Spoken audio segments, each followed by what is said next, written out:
This build I have for you is the result of a threesome between a Rajang, a Raknakadaki, and a person that likes to pew-pew. The mighty Rajang spitting Kirin horns at the top of both of your shoulders, your right and your left hand, armed with the firepower of Wyvern Heart, carried by the ugly legs of Raknakadaki. That's basically the build. This excels in dealing big amounts of AC strain, meaning it staggers enemies fast, and can dish out a lot of damage in the time period that your enemy is vulnerable. Not only that, both the stun needle and the Gatling gun are considered kinetic weapons, meaning they both get affected by fire control tuning for an easy 15% more damage, which we will later on show in the OS tuning section. Let's go a little bit more in depth with the setup. I chose the Gatling gun due to it having an insane fire rate. Doesn't have that decent range though, so this build primarily excels only in medium to close range. Another thing worth mentioning about this is the direct hit adjustment. The highest I've seen so far is at 260, and that's a melee weapon, so this one having 215 is juicy. Direct hit adjustment happens when the enemy is staggered, meaning when you see a red bar glowing on top of your enemy's health bar, you go pew pew. The stun needle has a fairly high direct hit adjustment as well, sitting at 225. The attack power and the impact is not really that big, but the reload time for this one is decent at 5 seconds. Apart from its synergy with the Gatling gun, since both of them are kinetic weapons, the shock coming from this weapon gives you even more damage. The arms I've chosen is this one. I will not pronounce that because I know I will murder it. My goal here is the firearm specialization.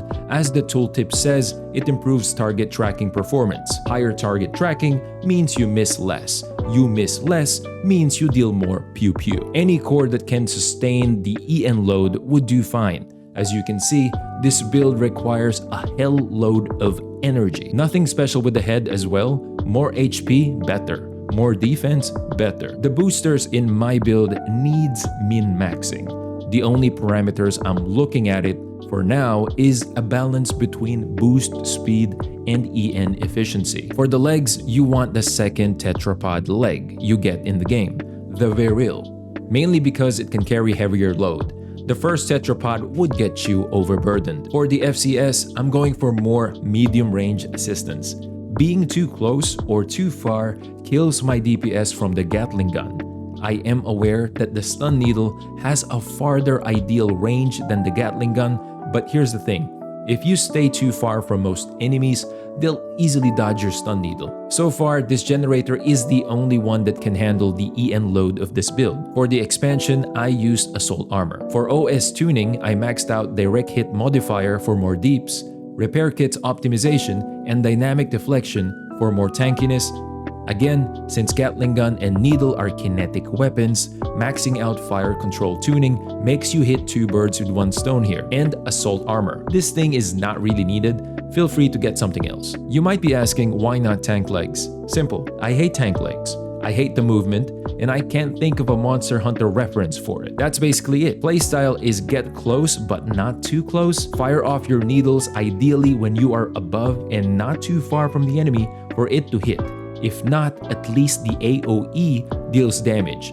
And make sure you are hovering so that it won't stop your movement. It's good for managing the overheat gauge of Gatling gun as well, because when you fire off these needles, you immediately stop firing your Gatling guns, so they have a few moments to rest. Enjoy the rest of the gameplay footage.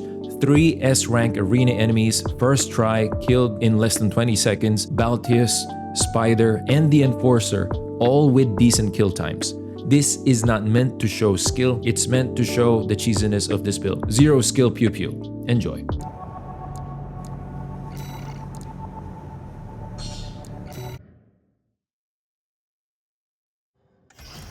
戦闘技能検証プログラムナンバー3。残すは特例上位ランカーとの仮想戦闘です。メインシステム戦闘モード起動。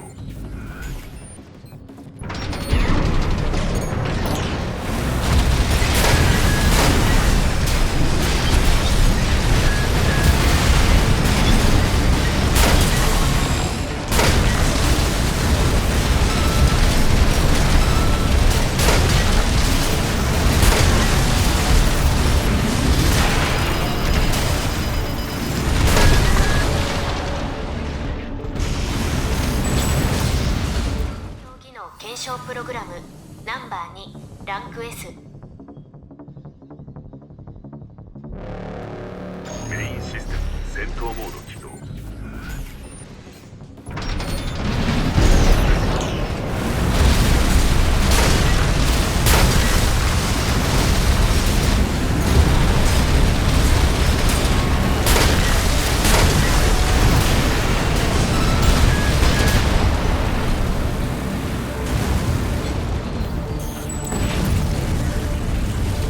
目標の撃破を確認。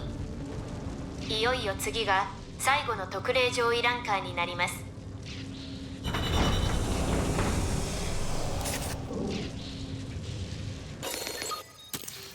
プログラムアリーナ、これより最終検証を開始します。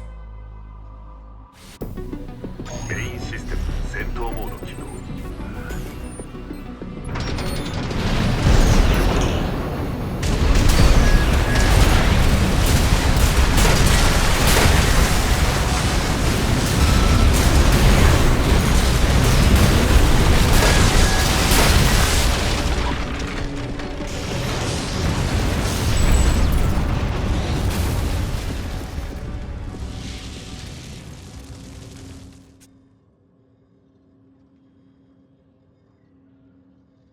目標の撃破を確認。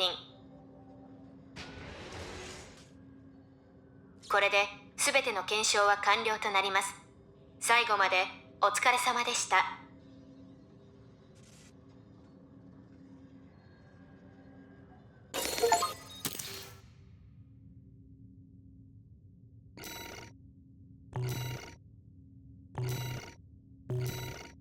について調べました。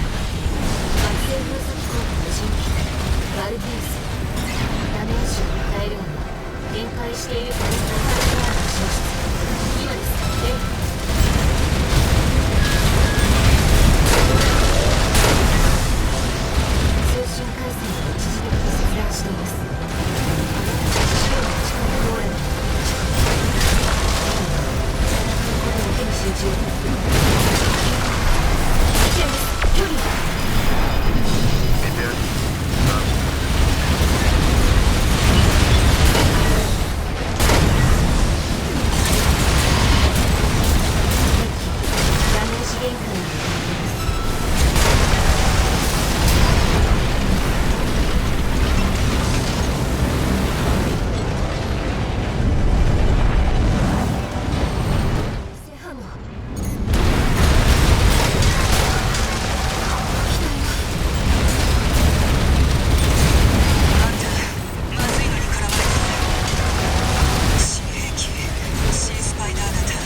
確認。次の進路についてはウォルターにも情報があるはず。